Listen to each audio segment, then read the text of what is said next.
Baik, bismillahirrahmanirrahim. Karena sudah jam 1 lebih ya, dan juga pemateri atau pemantik kita sudah memasuki, eee, Zoom ya.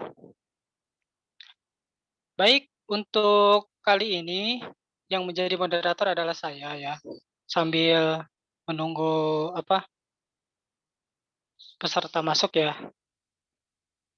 Mungkin saya mau menyapa dulu nih pemateri atau pemantik kita. Eee, Kak Dikri gimana? Apakah udah siap? Tes, tes, ada Halo? nggak suaranya? Halo, ada nggak suaranya? Iya kedengar, Kak. Oke, segini ya suaranya. Mhm. Ada ya? Gimana? Udah siap, Kak? Oke, siap, siap, siap. Siap ya. Oke, baik, saya buka ya. Bismillahirrahmanirrahim. Assalamualaikum warahmatullahi wabarakatuh. Assalatu Waalaikumsalam wassalamu warahmatullahi ala wabarakatuh. asrofil anbiya wa mursalin wa ala alihi wa ashabihi ajmin amma ba'du. Pertama, marilah kita panjatkan puja dan puji syukur kehadirat Allah Subhanahu wa taala yang mana telah memberikan kesehatan serta keselamatan kepada kita semua sehingga kita masih bisa berkumpul pada acara kali ini. Shalawat dan salam semoga senantiasa tercurahkan kepada Nabi besar kita, Nabi Muhammad SAW, beserta para pengikutnya dan juga semoga kita termasuk pengikutnya yang setia di akhir zaman kelak nanti. Amin ya robbal alamin. Izin memperkenalkan diri, nama saya Rian Abdul Muhid. Saya merupakan mahasiswa IAIN Syekh Nurjati Cirebon. Di sini saya akan memandu acara atau menjadi moderator pada sesi keempat ini. Kemudian yang terhormat kepada pemantik kita atau pemateri kita, Kak Dikri Ilham Husaini SH, yang mana eh, sesi keempat ini akan membahas terkait dengan bidang-bidang studi hukum. Ya, adapun kurikulum vitae atau CV Kak Dikri, yaitu nama Dikri Ilham Husaini SH, alamat Sindangwangi, Kabupaten Majalengka. Pak dekat sama saya, Kak. Kemudian pendidikan MTS Siti Khadijah, kemudian Madrasah Aliyah Negeri 2 Majalengka, dan juga Universitas Islam Negeri Sunan Kalijaga, Yogyakarta.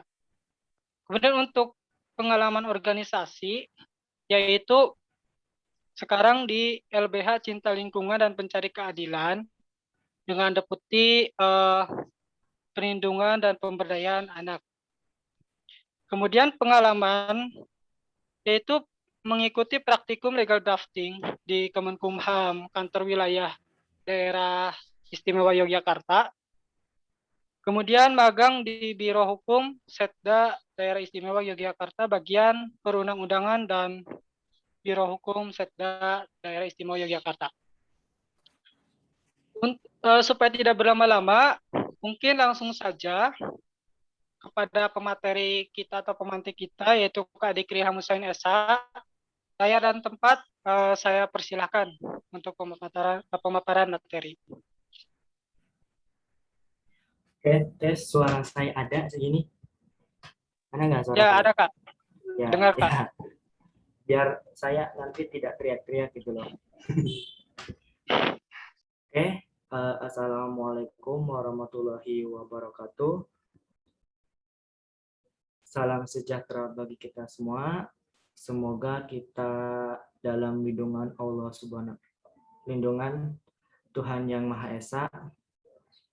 Eh, Pertama-tama saya ucapkan terima kasih kepada panitia yang sudah memberikan kepercayaannya kepada saya untuk menjadi ya pemantik di sinilah ya.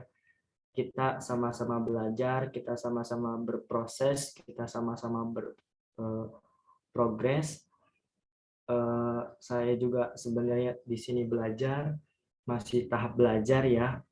Terus saya ucapkan juga terima kasih kepada peserta sekolah hukum ini, eh, terhadap antusiasnya yang sangat luar biasa sekali, dan saya ucapkan sebanyak-banyaknya kepada para pihak yang memang telah menyelenggarakan acara ini. Sebagai pengantar, bahwasanya memang sekolah hukum pengantar ilmu hukum ini ditujukan kepada kita, terutama teman-teman mahasiswa baru atau yang ingin mempelajari hukum, bahwa pengantar ilmu hukum ini adalah sebuah materi dasar untuk mengantarkan teman-teman memahami hukum secara lebih luas. Kalau di Fakultas Hukum itu mata kuliah pengantar ilmu hukum itu menjadi mata kuliah wajib yang harus ditempuh oleh mahasiswa baru, terutama biasanya di semester 1, semester 2, untuk nanti meloncat atau untuk nanti, dan pengantar ilmu hukum ini adalah mata kuliah wajib yang harus ditempuh dan harus lulus. Karena biasanya pengantar ilmu hukum ini adalah sebuah mata kuliah wajib sebagai prasyarat Anda mengambil mata kuliah hukum yang lainnya. Maksudnya ketika teman-teman maba, ya biasanya karena memang maba itu masih baru gitu kan, menempuh dunia perkuliahan, biasanya ketika kalian mengambil mata kuliah misalnya hukum pidana, hukum acara pidana, hukum tata negara misalnya. Nah, mata kuliah pengantar ilmu hukum ini adalah mata kuliah prasyarat. Jadi Anda itu ketika mengambil hukum pidana, pengantar ilmu hukum dan pengantar hukum Indonesianya itu harus lulus. Begitu, ya. Makanya kita di sini teman-teman panitia menyelenggarakan sekolah hukum ini untuk memberikan pemahaman-pemahaman dasar kepada teman-teman tentang berkaitan dengan dasar-dasar ilmu hukum itu sendiri. Nah, nanti berkaitan dengan nanti lebih luasnya, teman-teman bisa belajar lagi, baca referensinya lagi, ya kan, supaya teman-teman bisa kalau dasarnya udah enak gitu, udah paham, kesananya itu enak gitu loh. Gitu. Jadi memang ini hal yang terpenting juga gitu kan. Nah, untuk saya menjelaskan di sini, saya bikin PPT-nya sederhana sekali ya, supaya tapi saya nanti saya akan kasih buku pengantar ilmu hukum berbentuk PDF untuk nanti teman-teman bisa banyak membaca ya, banyak memahami, karena sebagai mahasiswa hukum tentunya harus banyak membaca, banyak menulis sebagai dasar teman-teman berargumentasi. Lantas bagaimana kalau misalkan teman-teman mau berargumentasi tapi pikirannya kosong, nggak pernah baca buku, yuk gimana? Nanti argumentasinya ya cuma omong kosong. Makanya teman-teman untuk mahasiswa baru nih, banyak-banyaklah membaca gitu kan, banyak-banyak membaca. Kalau kita berbicara masalah membaca adalah suatu hal yang simpel, tapi kadangkala malasnya itu sangat luar biasa sekali ya. Hal yang simpel tapi dampaknya tuh sangat luar biasa sekali. Kalau kita merujuk kepada misalnya role model lah, Misalnya siapa ya role model? Mbak Najwa Shihab misalnya. Ya, tahu kan beliau itu ketika memberikan sebuah argumentasi dan narasinya itu sangat luar biasa sekali. Ya kan? Ada beliau itu kerjaannya cuman ya sering baca buku.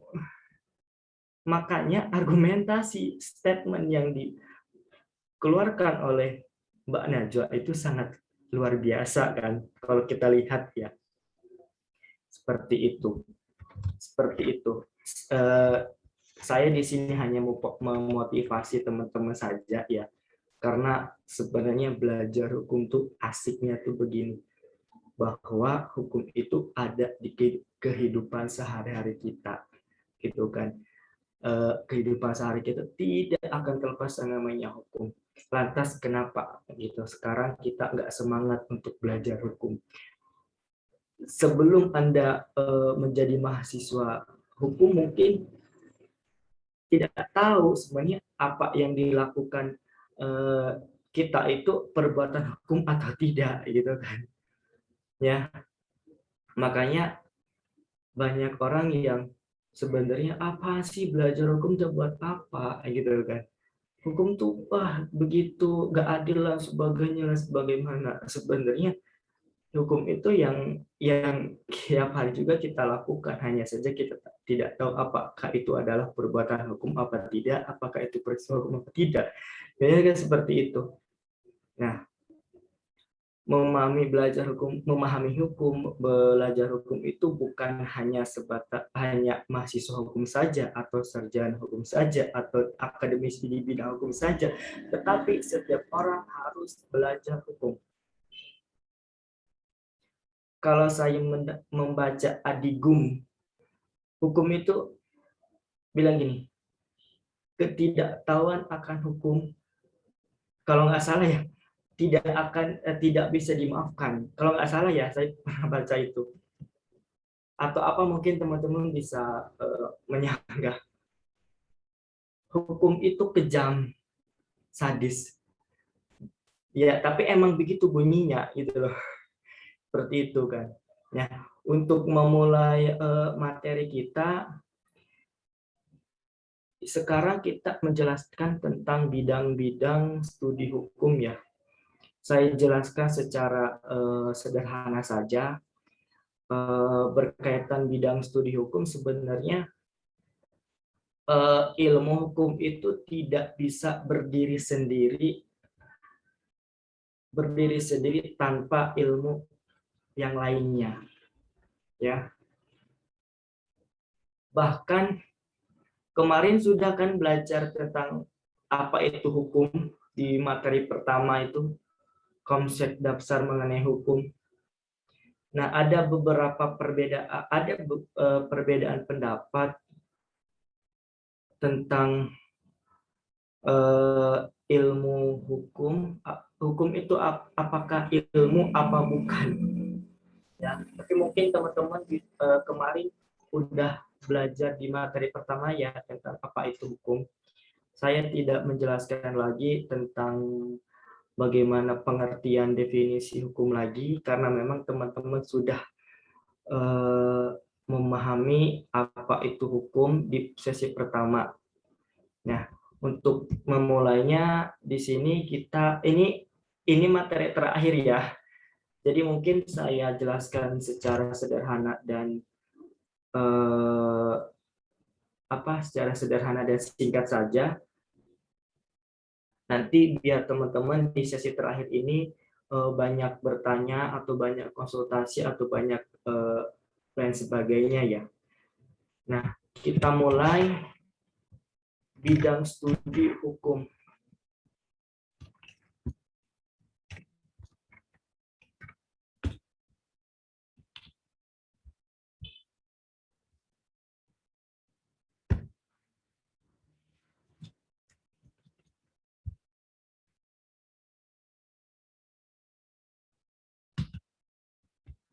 Tunggu dulu ya, ini laptopnya itu agak Loadingnya terlama. Jadi pertama-tama saya tanya ke teman-teman, ada yang tahu nggak filsafat itu apa? Apa itu filsafat? Ada yang pernah dengar nggak filsafat itu apa? Saya Pak, saya Kak. Oh apa? Halo, di dalam pembelajaran saya dulu filsafat umum. Nah, filsafat itu adalah orang yang berpikir secara teoritis, Kak. Yang saling berkesinambungan tentang ideologi. Ya, Menurut saya. Terima ya, kasih. oke. Oke, pendapat dan argumentasinya sangat luar biasa sekali ya. Ketika kita berbicara filsafat, banyak sekali stigma bahwa eh, bahwa banyak anggapan bahwa filsafat itu adalah sesuatu hal yang sulit, abstrak, dan suatu hal yang tinggi dan tidak terkait dengan masalah kehidupan sehari-hari. Bahkan seorang filosof itu sering digambarkan sebagai seorang yang mempunyai IQ dan intuisi yang jauh melebihi tingkat rata-rata manusia. Nah, filosof juga sering dipandang sebagai seseorang yang tidak memperdulikan masalah sehari-hari, tetapi sibuk merenung. Kalau kita melihat gambar-gambarnya para filosof zaman-zaman dulu itu Romawi, zaman-zaman dulu Yunani. Coba teman searching ketika mencari misalnya filosof zaman dulu,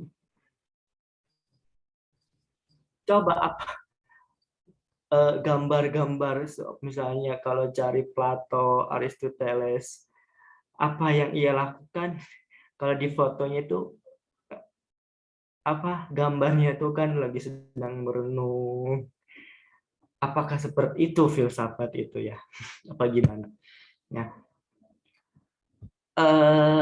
Sebenarnya masalah-masalah pokok berkaitan dengan filsafat itu sebenarnya persoalan yang pernah dipikirkan setiap orang. Nah, lahirnya filsafat itu karena orang itu tidak puas dengan jawaban-jawaban dalam kehidupan sehari-harinya. Itu mungkin gambarannya ya, apa itu filsafat, apa itu lahirnya, kenapa lahirnya filsafat itu sendiri. Nah, kalau kita melihat definisi filsafat, dalam bahasa Yunani, filsafat itu bisa disebut juga filosofia, yang berasal dari dua kata, yakni philos atau philia dan sophia. Philos memiliki arti cinta, persahabatan, sedangkan sophos artinya kebijaksanaan. Nah, pengetahuan dan inteligensia. Dengan demikian, filosofia adalah cinta akan kebijaksanaan. Nah,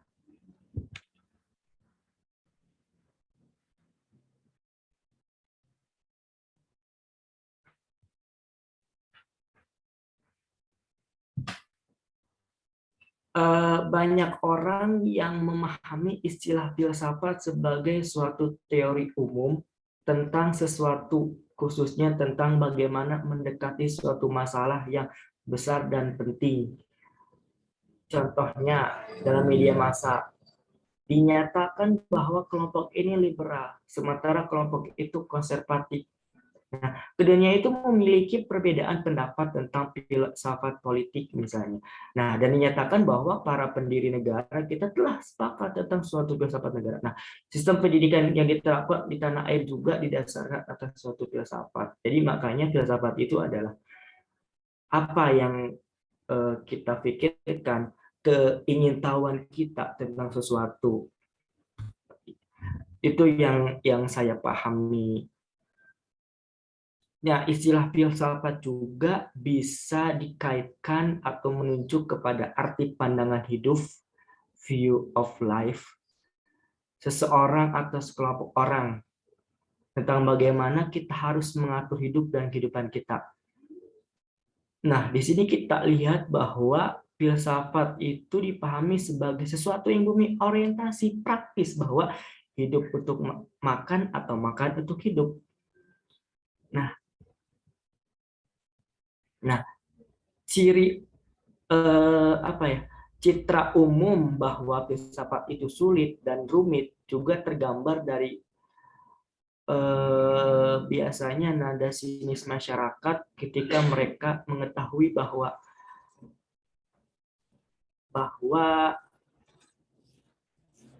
orang yang berfilsafat itu orang yang ungkapannya sulit dipahami atau pemikirannya payah ditelusuri. Nah, lalu masyarakat bilang, wah sudah berfilsafat pula dia sekarang. Nah, akibatnya beberapa pihak menyimpulkan bahwa ketika pemikiran filsafat atau buku filsafat sulit dipahami, sebenarnya filsafat itu sangat sederhana. Ya, seperti itu.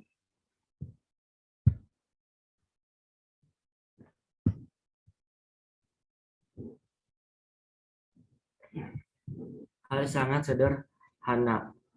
Nah, apa kaitannya dengan hukum? Ada definisi, ada dalam studi hukum itu bidang filsafat hukum.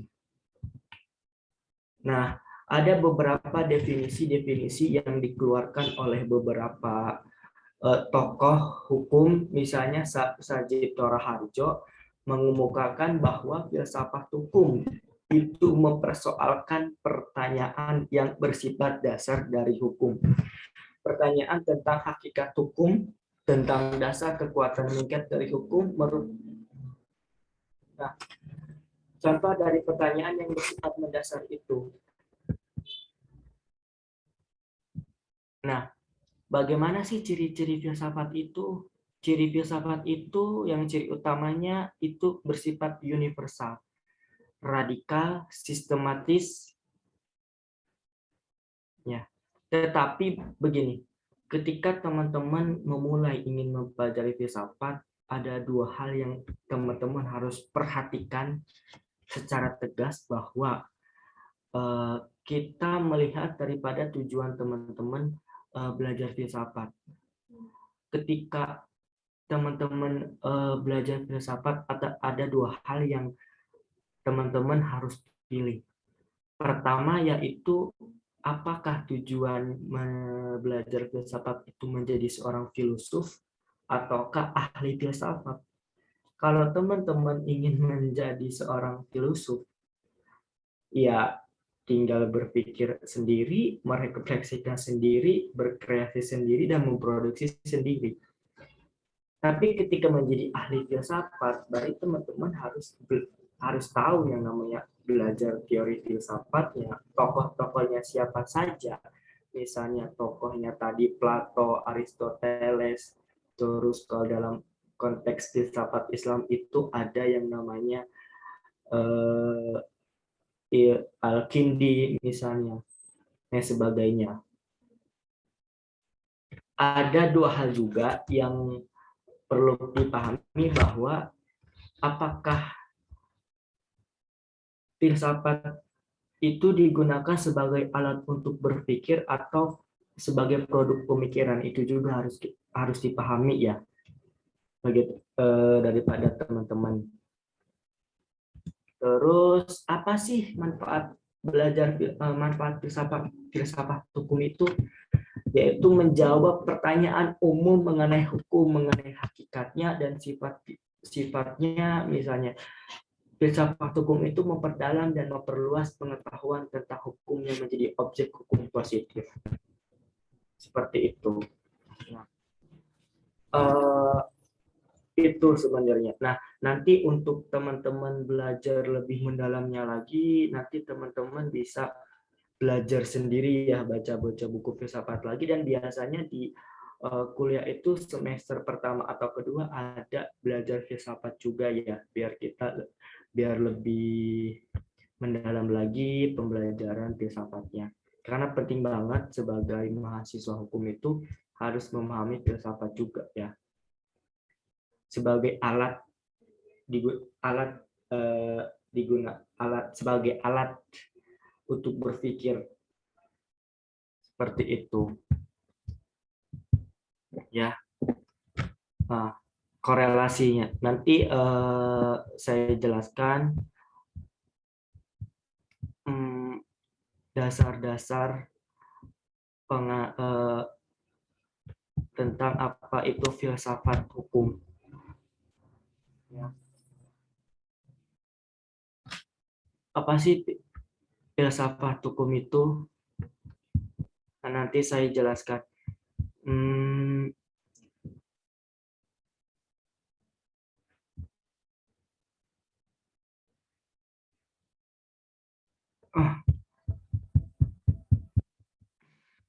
Seperti itu ya, filsafat hukum itu.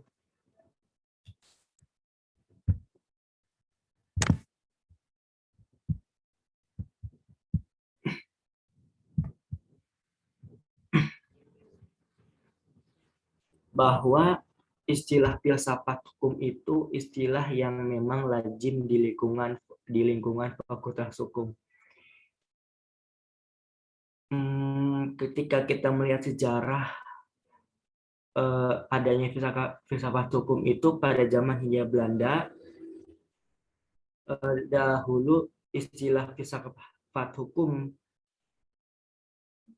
yang dipergunakan itu apa? Rechtsgevoel, apa itu bahasa Belanda?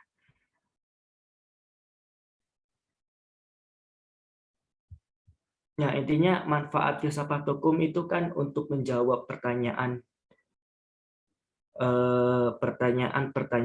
tentang bagaimana hakikat hukum itu gitu kan ya. Selanjutnya yaitu studi hukum yang lain itu tentang sosiologi hukum. Ada yang tahu sih apa sih sosiologi itu menurut apa yang pernah Anda pelajari dan menurut teman-teman yang pernah baca, apa sih sosiologi itu? Ada yang tahu nggak?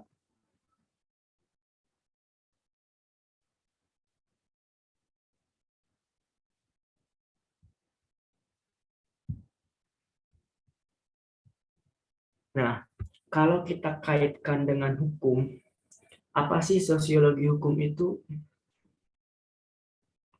Nah, istilah sosiologi hukum itu diperkenalkan pertama kali oleh seorang yang bernama Anzilotti sekitar tahun 1882.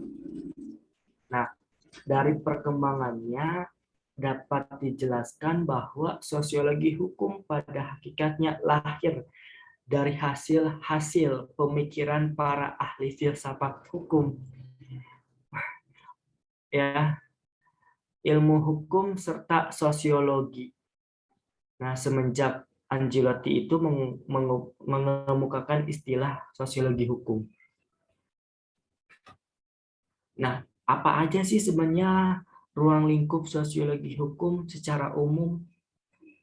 Ya, yaitu berkisar pada mempelajari dasar sosial dari hukum berdasarkan anggapan bahwa hukum timbul dari proses sosial lainnya, atau mempelajari efek hukum terhadap gejala-gejala sosial lainnya dalam masyarakat.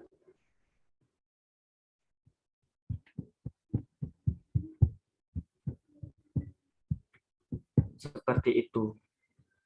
Ya. Di sini saya cuma mengantarkan teman-teman saja, memperkenalkan bagaimana bidang-bidang studi hukum, ya. Tidak terlalu banyak untuk dijelaskan secara mendalam.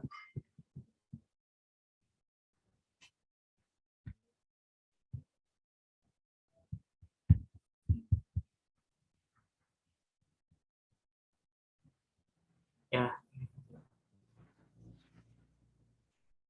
Apa sih objek dan karakteristik sosiologi hukum? Suatu ilmu itu kan ada karakteristiknya, ada objeknya. Karena yang namanya ilmu itu kan harus sistematis, ada metodologis ya, metodenya. Apa sih objek dan karakteristik sosiologi hukum itu? Nah, hukum sebagai seperangkat ide diwujudkan melalui berbagai kelembagaan di dalam masyarakat.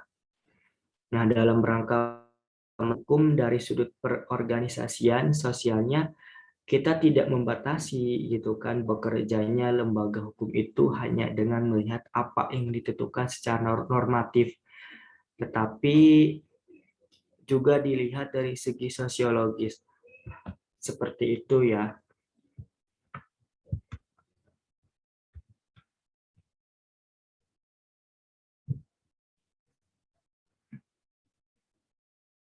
Nah, berkaitan misalnya dalam kita mempelajari, kita membuat sebuah peraturan perundang-undangan misalnya.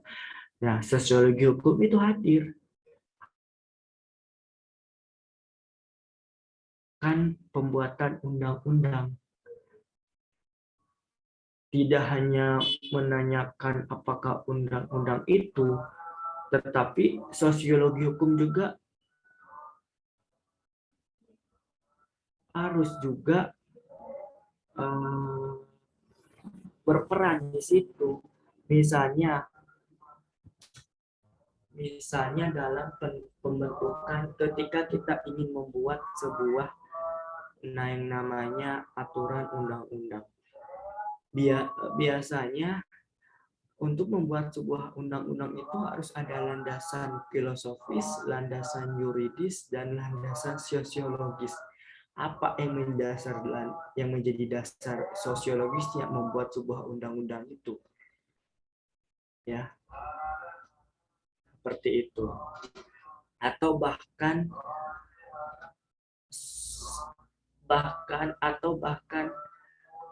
undang-undang lah yang mengubah sosial masyarakat apa gimana gitu kan. Nah, itu juga hal yang penting ya. Nah, sosiologi hukum itu diantaranya itu mempelajari pengorganisasian sosial hukum. Objek sasarannya di sini badan-badan yang terlibat dalam kegiatan penyelenggaraan hukum seperti pembuatan undang-undang, pengadilan, polisi, advokat, dan sebagainya. Seperti itu ya. Terus selanjutnya yaitu berkaitan dengan antropologi hukum. Bagaimana sih maksud dari antropologi hukum itu? Nah, sebelum membicarakan mengenai antropologi hukum, terlebih dahulu kita tahu dulu istilah antropologi itu sendiri. Nah, antropologi itu berasal dari bahasa Yunani, yaitu anthropos dan logos. Anthropos itu berarti manusia, dan logos berarti ilmu atau studi. Jadi antropologi adalah ilmu atau studi tentang manusia. Nah, banyak sekali pemikiran tentang antropologi hukum dari beberapa tokoh ya sebenarnya. Kalau dalam konteks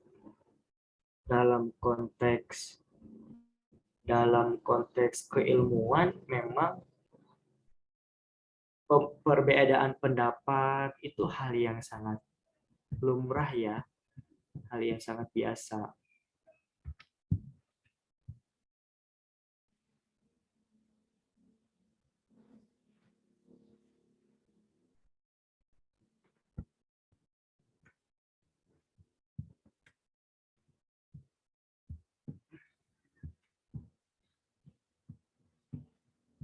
Selanjutnya mengenai antropologi hukum ya.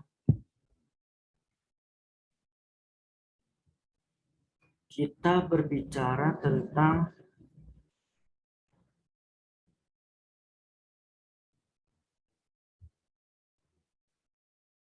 jenis-jenis daripada antropologi itu dalam dunia hukum ya.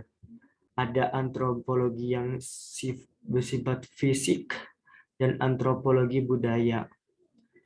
Antropologi fisik itu terdiri dari paleoantropologi yang mempelajari sejarah terjadinya perkembangan manusia sebagai makhluk biologis. Ada sosmatologi yang mempelajari terjadinya perkembangan manusia dari sudut ciri badaniah.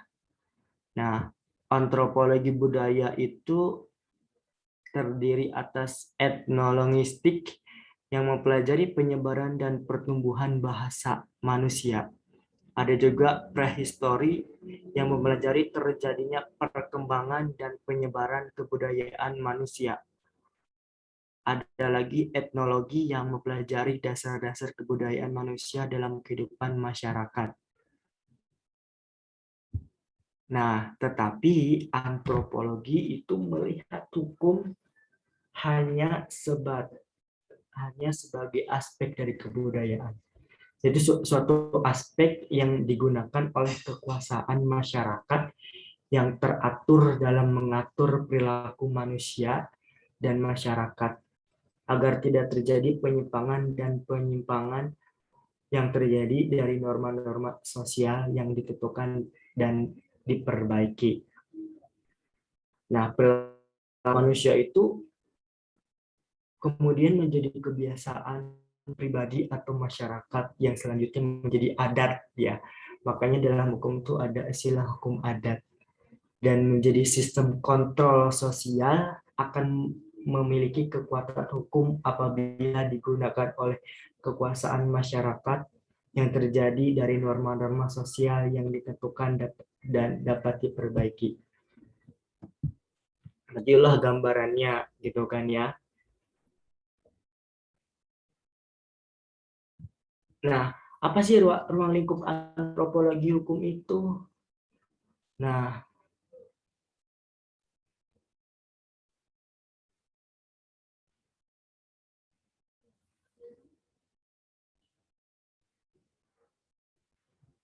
bagi seorang antropologi, suatu gejala hukum itu timbul apabila ada perilakuan yang sedemikian rupa sehingga jika dibiarkan akan mengganggu atau bahkan merusak lembaga-lembaga yang paling dihargai oleh warga masyarakat.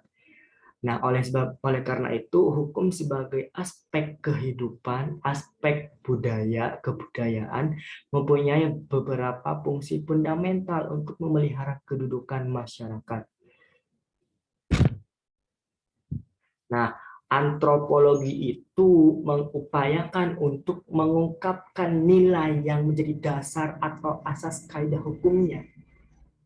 Maka dapat diketahui anggapan masyarakat mengenai pedoman sikap tindak perilaku yang pantas serta dapat diidentifikasikan perilaku nyata warga masyarakat baik yang berupa mempertahankan nilai-nilai maupun menyimpang terhadap nilai-nilai atau proses abstraksi itu. Ya, seperti itu antropologi itu tentang berbicara tentang kebudayaan manusia. Nah, selanjutnya yaitu tentang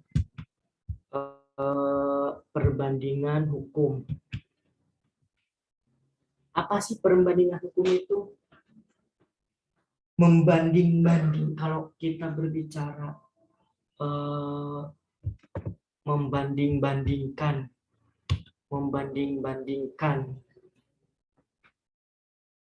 Kalau perbandingkan kan istilahnya membanding-bandingkan yang dua ya. Itu. Nah, istilah perbandingan hukum itu berasal dari terjemahan dari kata comparative law, comparative jurisprudence. Ya.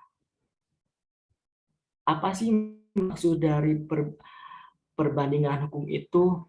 Maksud dari perbandingan hukum itu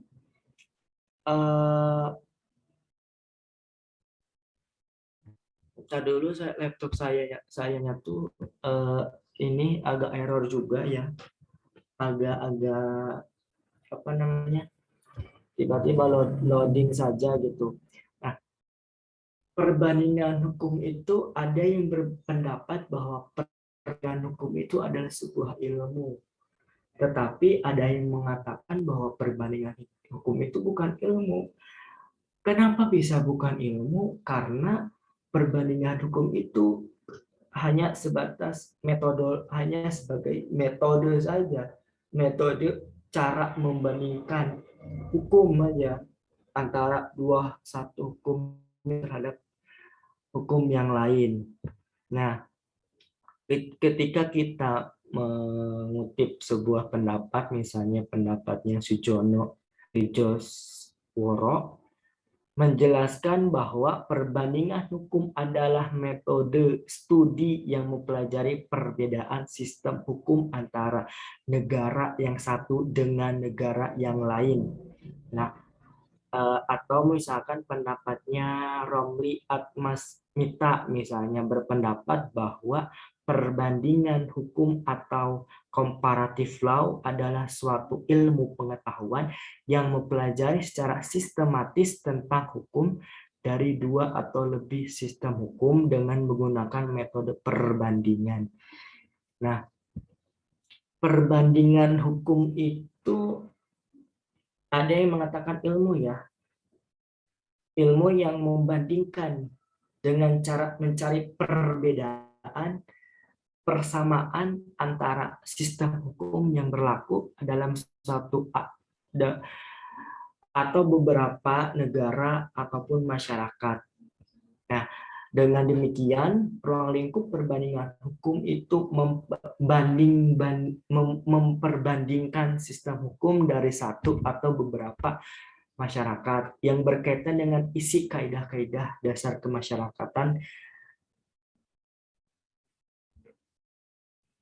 Nah, kalau dalam dunia hukum itu pelajaran perbandingan hukum itu yang tercermin dalam misalnya dalam mata kuliah seperti perbandingan hukum tata negara.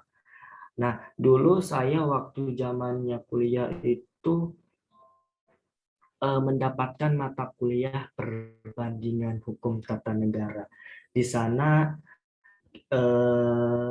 mempelajari tentang membanding-bandingkan dua sistem pemerintahan misalnya antara satu negara dengan negara lainnya. Apa persamaan, apa perbedaannya lah.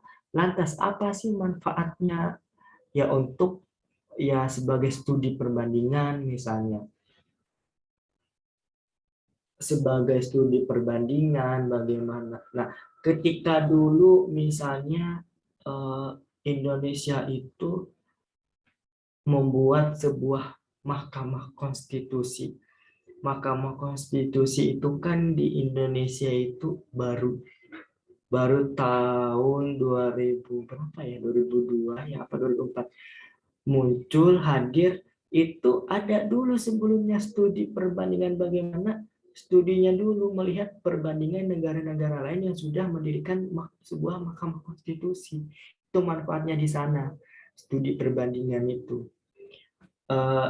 Misalnya studi perbandingan antara sistem ketatanegaraan Indonesia dengan misalnya Brunei Darussalam. Itu kan dua sistem ketatanegaraan yang berbeda. Yang satu bentuknya republik, yang satu bentuknya monarki absolut ya. Kalau Brunei yang saya tahu. Nanti perbedaannya apa? Apa segi persamaannya? Apa nanti impact dari sini sebagainya? Itu studi-studi perbandingan. Ya. Tujuan mempelajari perbandingan hukum itu dapat dibedakan berdasarkan asal-usul dan perkembangannya. Jika kita bertitik tolak pada teori hukum alam, maka tujuan perbandingan hukum adalah membandingkan sistem-sistem hukum guna dapat mengembangkan hukum alam itu sendiri. Dan tampak adanya persamaan perbedaan Nah, apabila kita bertitik tolak pada jalur orientasi yang bersifat pragmatis, maka tujuan perbandingan hukum adalah untuk mengadakan pembaruan hukum dan tidak semata-mata melihat perbedaan dan persamaan antara dua sistem hukum atau lebih.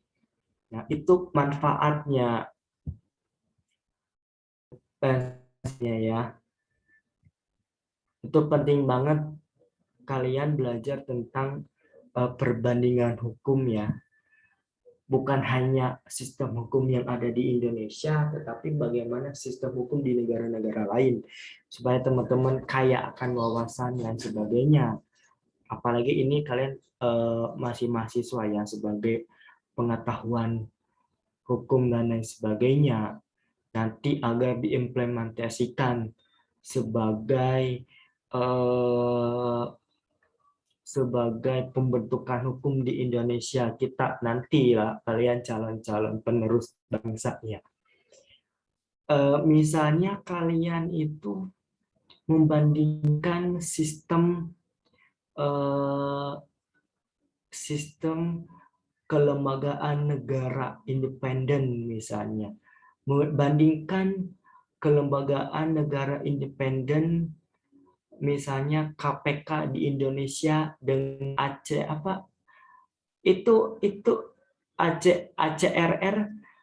salah satu lembaga, kalau di Indonesia mah KPK ya, kalau di Korea itu istilahnya apa, tapi salah satunya intinya bahwa sebagai lembaga pemberantasan korupsi di Korea. Coba bandingkan dua lembaga itu di Indonesia dan di Korea. Itu kemarin ada yang meneliti teman saya ya tentang lembaga pemberantasan korupsi di Korea. Kalian bandingkan dengan Komisi Pemberantasan Korupsi gitu kan. Nanti akan menemukan titik gitu kan, titik manfaat atau oh iya ya harusnya sebenarnya KPK di Indonesia itu begini ya. Tuh, satu judul skripsi HTM buat Anda. Ya, membandingkan dua hukum. Nah, selanjutnya itu tentang politik hukum. Apa itu sih politik hukum? Kita sering banget berbicara tentang hukum dan politik. Hukum dan politik ya.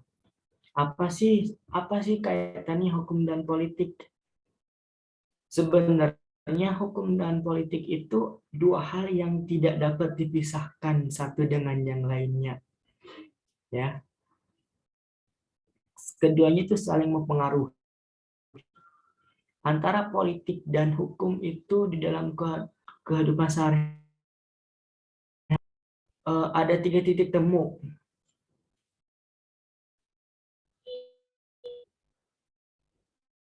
Pertama, pada saat penentuan pejabat hukum.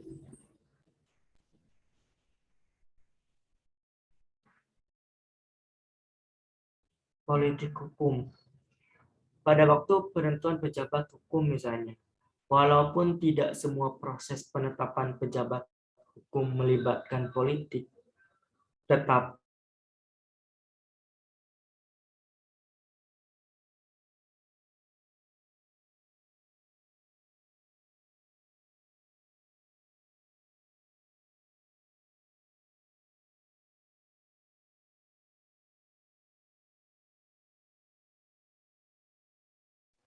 Nggak ada suaranya ya?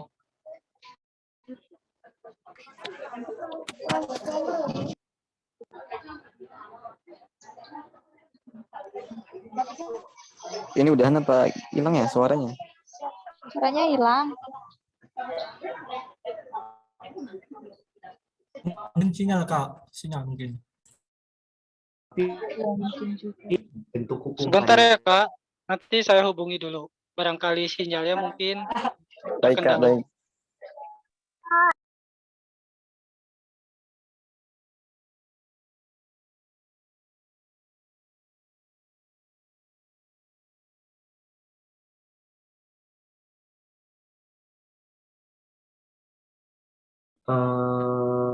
politik hukum ya.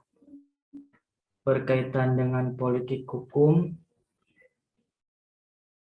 berkaitan tadi sampai politik hukum ya.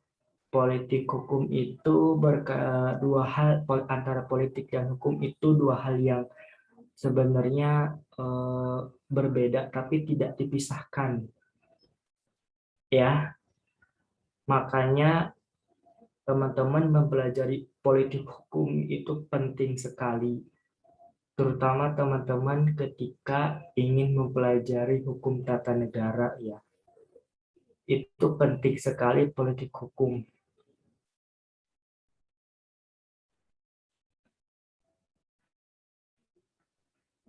Selanjutnya yaitu tentang psikologi hukum.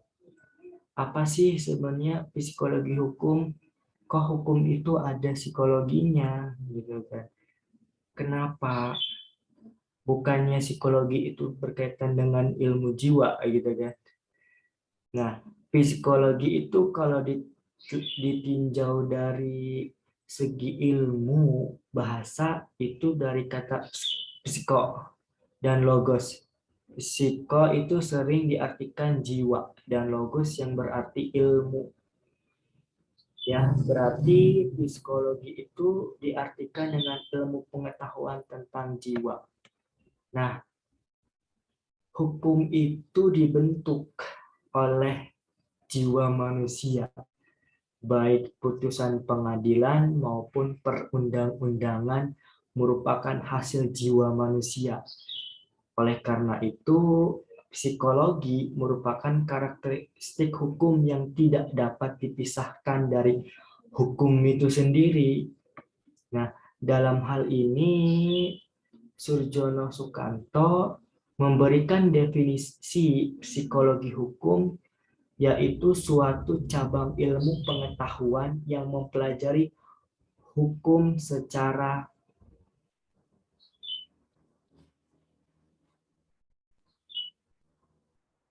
sebagai suatu perwujudan daripada perkembangan jiwa manusia. Psikologi hukum itu cabang metode studi hukum yang masih muda ya. Karena lahirnya itu kebutuhan dan tuntutan akan kehadiran psikologi dalam studi hukum. Terutama dalam hal kebutuhan bagi praktik penegakan hukum, terutama dalam pemeriksaan di muka sidang pengadilan. Ya, kalau kita melihat sidang-sidang di pengadilan itu kan biasanya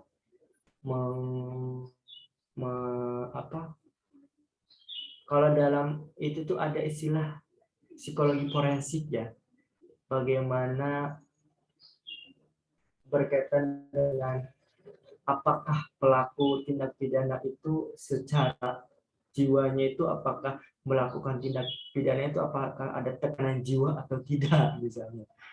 Apakah bisa hal seperti itu ya dalam bidang ranah hukum pidana misalnya. Seperti itu.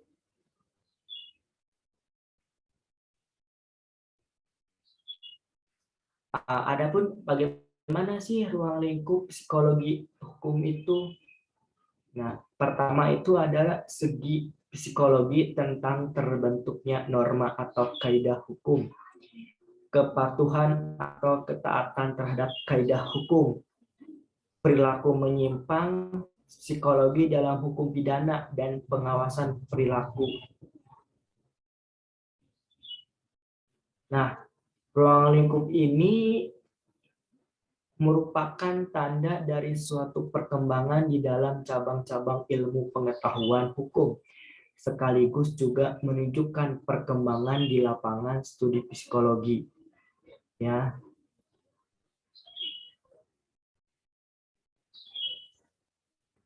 Dan sebagainya ya, itu berkaitan dengan psikologi ya. Psikologi hukum merupakan cabang ilmu hukum yang baru yang memang memberikan sebuah pemahaman kita tentang bagaimana proses pembentukan hukum itu dari sisi psikologinya. Bisa saja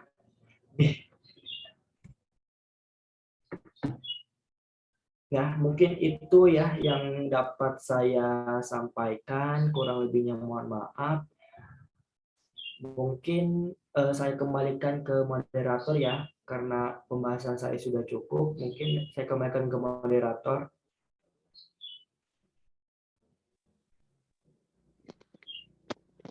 Baik, terima kasih Kak Dikri Ilham Husaini SH yang telah memaparkan materi terkait dengan bidang-bidang studi ilmu hukum ya. Tentunya itu sangat bermanfaat sekali untuk kita pelajari karena mempelajari hukum itu sangatlah luas ya. Oke, untuk itu tidak berlama-lama lagi, kita memasuki tahap diskusi ya. Bagi teman-teman yang ada di sini, ya barangkali mau eh, bertanya, maka dapat langsung saja bisa memakai mikrofon atau room chat ya. Untuk itu dipersilakan bagi teman-teman yang ingin ditanyakan. Monggo ya.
Oh, ada suaranya Halo, lagi ya.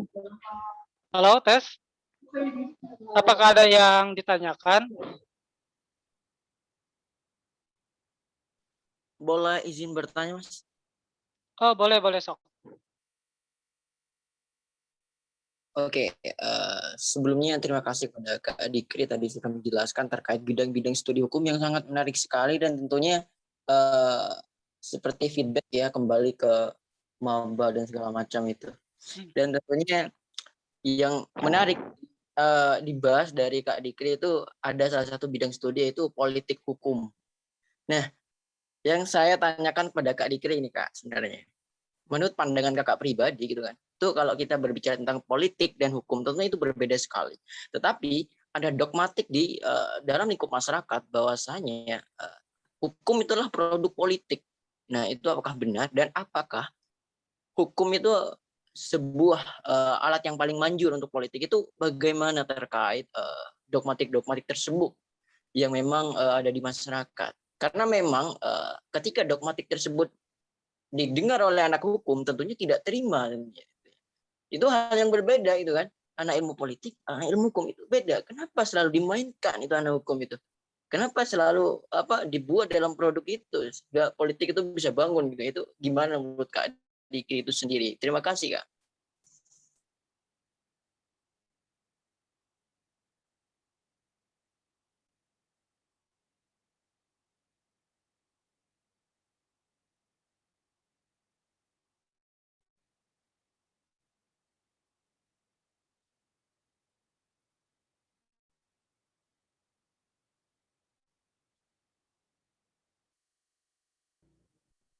Ada lagi yang mau ingin ditanyakan?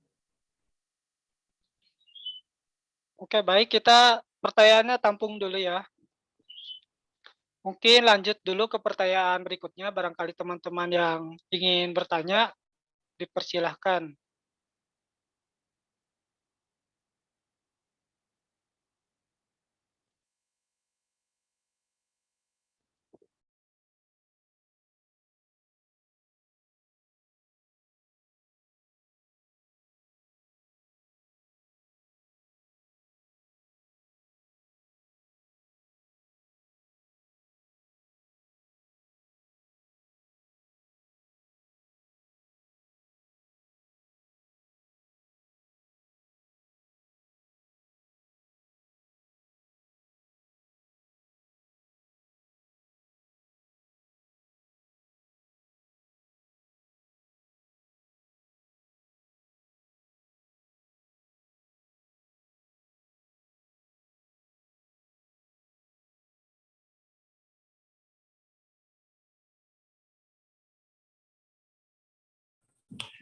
Saya Kak, boleh. Boleh. Mangga. Ya, baik, makasih Kak. Tadi saya tertarik dengan apa yang dijelaskan oleh Kak Dikri tadi, bahwasannya terkait dengan antropologi hukum itu. Nah, saya pernah baca salah satu bukunya. Di dalam buku antropologi hukum itu dikatakan bahwa antropologi hukum memang mempelajari tentang kelompok atau kebudayaan, namun tidak ada kaitannya dengan, tidak ada sifat yang berkaitan dengan etnosentrisme. Apa itu etnosentrisme? Etnosentrisme itu sikap yang berlandaskan pada kelompok atau kebudayaannya sendiri. Nah, pertanyaan saya di sini ya, bagaimana bisa gitu? Kalau antropologi hukum itu sendiri tidak ada kaitannya dengan etnosentrisme, sedangkan etnosentrisme itu merupakan sikap yang dilandaskan pada kelompok atau individu. Kira-kira seperti itu, Kak. Makasih. Baik, terima kasih pertanyaannya. Mungkin Kak Dikri, apakah udah siap untuk menjawab pertanyaannya?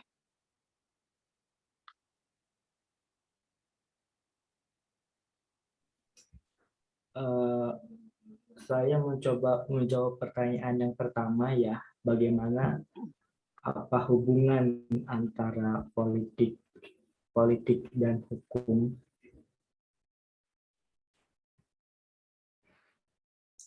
Keduanya itu dikatakan katanya berbeda, tetapi tidak dapat dipisahkan.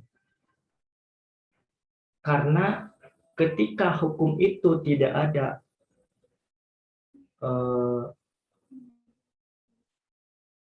ada politik yang menunjangnya, sifat daripada hukum itu akan menjadi kaku.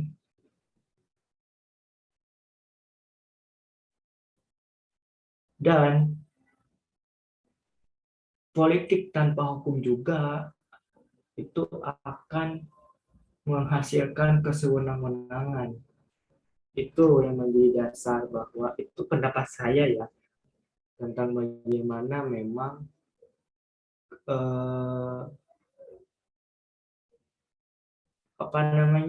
antara politik dan hukum ya. Kalau hukum tanpa politik ya nanti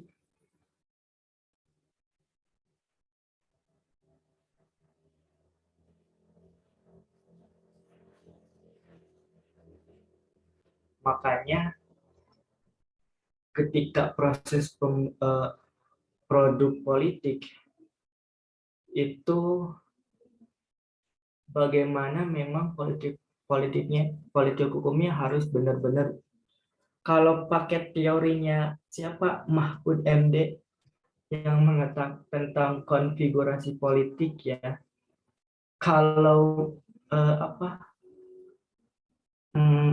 istilahnya,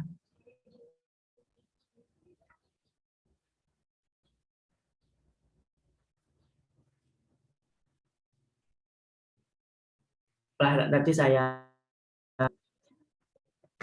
tambahkan aja boleh, Kak?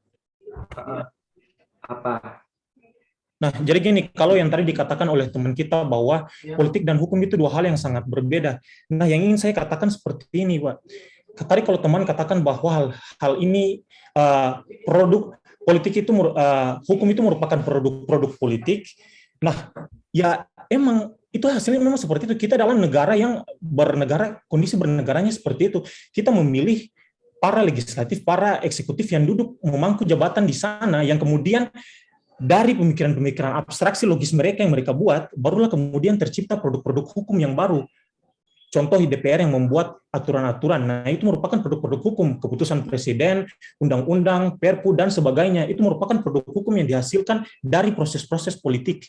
Nah, karena itulah saya ingin katakan bahwa dua hal ini sangat tidak bisa dipisahkan, apalagi dalam konteks kita bernegara selaku Indonesia. Karena kita ini demokrasi, Pak. Jadi ya, kembali lagi, kita tidak dapat dipisahkan antara dua konteks itu. Kira-kira seperti itu, Pak. Makasih.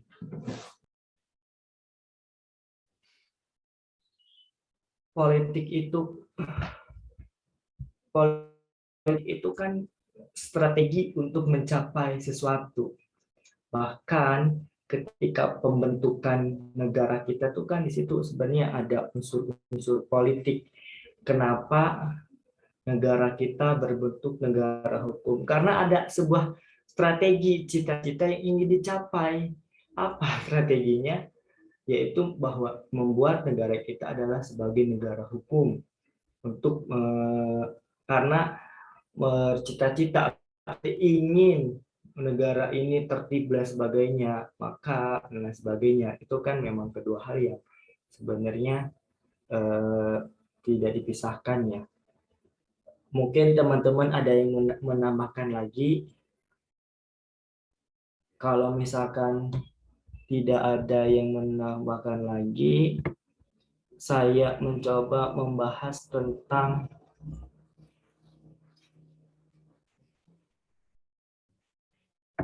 mengenai seorang filsafat atau sebutannya filosof. Apakah itu sebuah julukan kepada orang lain, kepada kita yang cinta pengetahuan, atau seperti apa? Soalnya maaf, seperti akhir-akhir ini banyak di televisi dikatakan maaf dungu apabila kita tidak mengerti apa yang dimaksud oleh perkataan salah filsuf tersebut.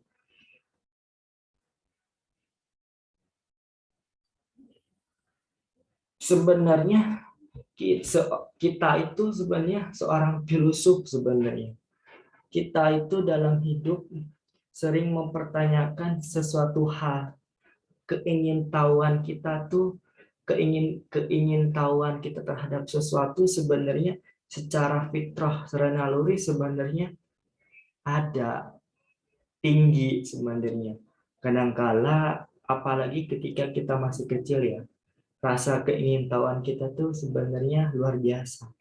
Tetapi keinginan kita itu suka dibunuh oleh misalnya orang-orang dewasa, misalnya orang tua kita, misalnya ketika kita menanyakan satu hal yang apa, karena memang kita ketidak rasa itu luar biasa.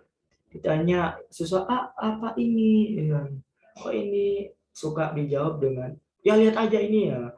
Itu membuat kita hal-hal seperti itu membuat kita salah satu sebenarnya membunuh rasa ingin tahu kita, ya kan? Seperti itu. Apakah itu sebuah julukan kepada orang lain, kepada kita yang cinta pengetahuan, atau seperti apa?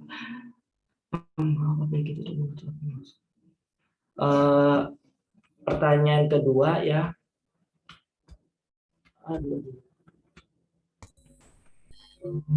Membahas mengenai sosiologi hukum. Saya ingin menanyakan mengenai pembentukan hukum, apakah harus ada meliputi aspek unsur filosofis, sosiologis, dan yuridis hukum. Andai kata ada, apakah ketiganya harus seimbang dalam artian antara satu unsur dan antara pembentukan hukum itu kan harus ada sisi unsur filosofis, sosiologis, dan yuridis. Kenapa? Itu sebagai dasar. Filosofis itu kan berkaitan dengan cita-cita hukum itu sendiri. Hal-hal yang abstrak yang ingin dicita-citakan. Kalau sosiologis berkaitan dengan kehidupan manusia, ada problem apa.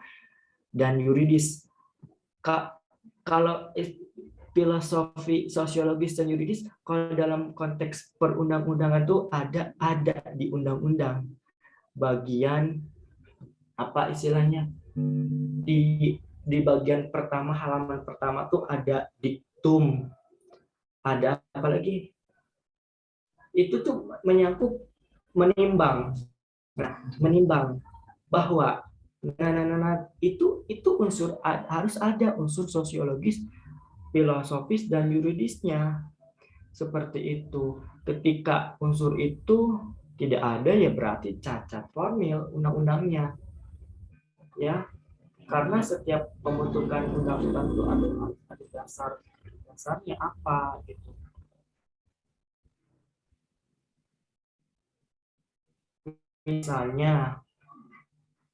Misalnya landasan filosofis pembentukan undang-undang pendidik, misalkan tentang sistem pendidikan. sistem pendidikan misalnya secara filosofis bahwa termaktub dalam Undang-Undang Dasar 45 untuk mencerdaskan kehidupan bangsa, ya kan? Ya kan, itu unsur filosofisnya. Sosiologisnya apa? Misalnya problem di masyarakat bahwa banyak sekali masyarakat atau anak-anak di usia sekolah yang harus sekolah ternyata tidak bersekolah misalnya. Itu unsur sosiologisnya yang mendasari itu, maka dibentuklah sistem pendidikan nasional misalnya. Nah, ada lagi landasan yuridisnya, misalnya ketika kita membuat sebuah produk hukum, kita harus ada dasar yuridis enggak sih di atasnya, misalnya untuk sistem pendidikan nasional itu nanti misalnya secara yuridisnya dalam Undang-Undang Dasar itu dalam pasal berapa misalnya, itu sistem pendidikan nasional itu pasal berapa Undang-Undang Dasar, misalnya pasal berapa gitu sebagai landasan yuridisnya. Maka unsur filosofis, sosiologis, dan yuridis itu harus seimbang.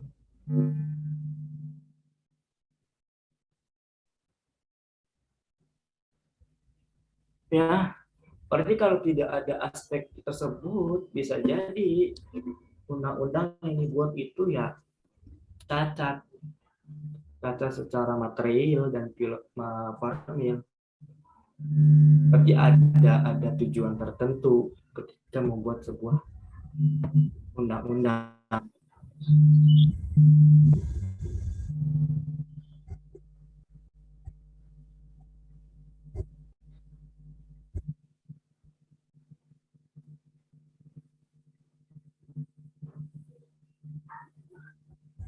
Pertama, di dalam pemaparan tadi, hukum dengan politik itu saling berkesinambungan. Pertanyaannya saya ialah bagaimana dengan negara kita yang berdemokrasi, karena saya pernah membaca buku politik hukum di Indonesia, di dalam isinya ini Indonesia juga menganut politik otoriter. Dalam intinya pertanyaannya saya, apakah hal tersebut akankah tidak mengganggu demokrasi kita ini, Kak? Seperti hal contohnya Omnibus Law yang tetap disahkan padahal rakyat banyak yang tidak setuju. Menurut pandangan Kakak bagaimana dalam hal tersebut juga? Sebenarnya berkaitan kadang politik. Kalau teori politik itu sebenarnya tidak ada ukuran baku standar ya. Kalau yang saya pahami, apakah Indonesia menganut politik otoriter? Itu karena bukan karena menganutnya, karena memang mungkin sekarang problem realitasnya politik kita politik otoriter yang saya pahami, ya. Apakah hal tersebut akankah tidak mengganggu? Ya pastinya kalau otoriter mengganggu demokrasi ya, karena memang otoriter itu biasanya kesewenang-wenangan.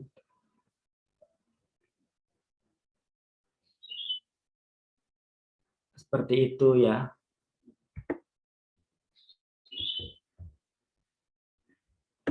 Untuk menyangkut pertanyaan tadi berkaitan dengan antropologi hukum, mungkin teman-teman ada yang bisa menjawabnya.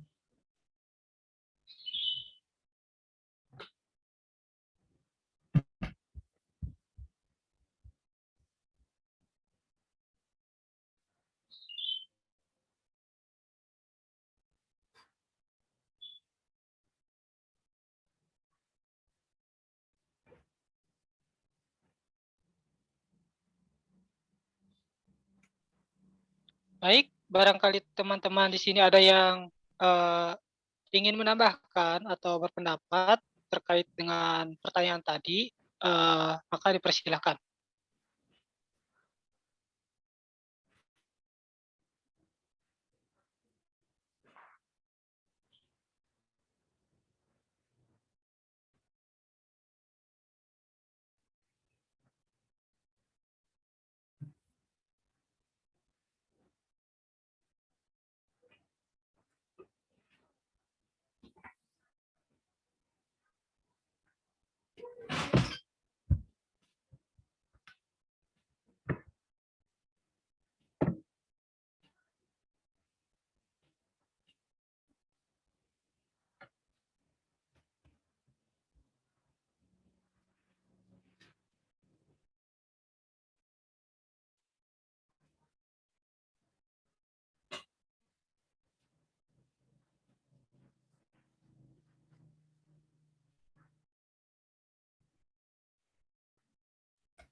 Eh, Kak, mohon izin. Iya, boleh, boleh. Gimana, gimana? Ini Kak, sambil mungkin mikir pertanyaan saya tadi, saya ingin eh, menanggapi.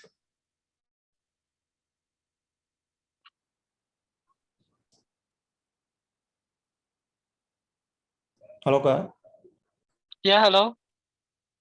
Ya, silakan. ya Kak.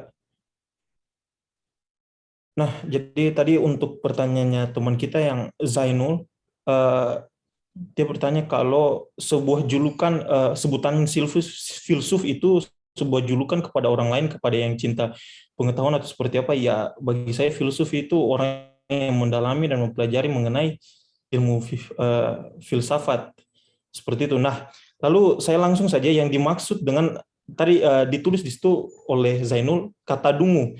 Nah, pikiran saya hanya lari kepada satu sosok yang kontroversial di publik, bukan lain ya Rocky Gerung. Nah, Rocky Gerung itu ya tiap hari ya untuk tokoh, untuk orang yang tidak mampu untuk memahami apa yang disampaikan oleh dia, ya dia sebut saja dungu seperti itu. Dan dia adalah seorang filsafat, seorang filsuf dia. Nah, jadi untuk pertanyaan Zainul ya itu nomor satunya. Jadi bukan hanya kita yang cinta, bukan saja kita yang cinta untuk mempelajari filsafat, tapi orang mempelajari dan mendalami filsafat ya disebutnya juga filsuf yang mengambil latar belakang pendidikannya mengenai filsafat. Terus kemudian saya tertarik dengan pertanyaannya saudara kita tadi Muhammad Dimas Al-Fikri. Nah, di situ dia dikatakan bahwa buku yang dia baca menganut politik otoriter. Saya sangat tertarik itu buku apa ya kalau dikatakan bahwa kita menganut politik otoriter. Sejauh yang saya pahami, sejauh yang saya baca, kalau dibilang bahwa mungkin ada terjadi proses-proses otoriter di dalam konteks demokrasi dan bernegara kita yang mungkin masih dapat dimaklumi. Tapi kalau dibilang bahwa kita menganut, yang berarti kita menggunakan politik otoriter dalam kehidupan konteks bernegara dan berdemokrasi kita, ya bagi saya itu nggak mungkin sih. Tapi kalau memang ada buku yang mengatakan bahwa Indonesia menganut politik otoriter seperti itu, ya itu harus segera direvisi. Menurut saya seperti itu. Karena ya otoriter itu menekankan hanya pada kebebasan satu individu tanpa mengkhawatirkan, tanpa melihat kebebasan masyarakat yang lain seperti itu. Jadi menekan kebebasan orang lain seperti itu. Kira-kira sementara seperti itu, Kak. Makasih. Ya, baik. Terima kasih untuk tambahannya. Mungkin apabila dari teman-teman lain ingin menambahkan, maka dipersilakan karena ya kita sama-sama saling belajar saja. Ya.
Ya, baik, karena mungkin sudah ya diskusi kali ini gitu.